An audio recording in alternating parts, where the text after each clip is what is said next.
ভারতের আগরতলা অভিমুখে long March শুরু করেছে জাতীয়তাবাদী যুবদল, স্বেচ্ছাসেবক দল ও ছাত্রদল।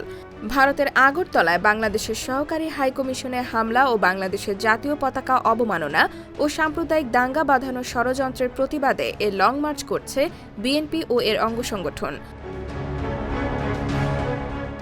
বুধবার সকাল ৯টায় রাজধানী নয়াপল্টনের বিএনপি কেন্দ্রীয় কার্যালয়ের সামনে থেকে লং মার্চ শুরু হয়। লং মার্চ শুরুর আগে নয়াপল্টনের সংক্ষিপ্ত সমাবেশ হয়। এতে প্রধান অতিথি হিসেবে বক্তব্য রাখেন বিএনপির সিনিয়র যুগ্ম মহাসচিব রুহুল কবির। ভৈরব মোড়ে পথসভা অনুষ্ঠিত হবে। এতে প্রধান অতিথি হিসেবে থাকবেন স্বেচ্ছাসেবক দল সভাপতি এস.এম. জিলানী, সভাপতিত্ব করবেন যুবদল সভাপতি মোনেম মুন্না। আখাউড়ায় সমাবেশের মধ্য দিয়ে লং মার্চ শেষ হবে। এতে প্রধান অতিথি হিসেবে থাকবেন যুবদল সভাপতি মোনায়েম মুন্না, সভাপতিত্ব করবেন স্বেচ্ছাসেবক দল সভাপতি এস.এম. জিলানী।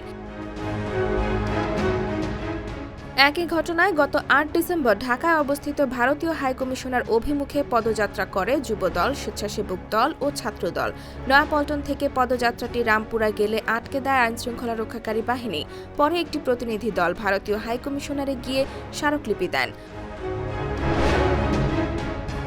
গত ২ ডিসেম্বর ভারতের ত্রিপুরা রাজ্যে আগরতলায় অবস্থিত সহকারী হাইকমিশনে হামলা চালানো হয়।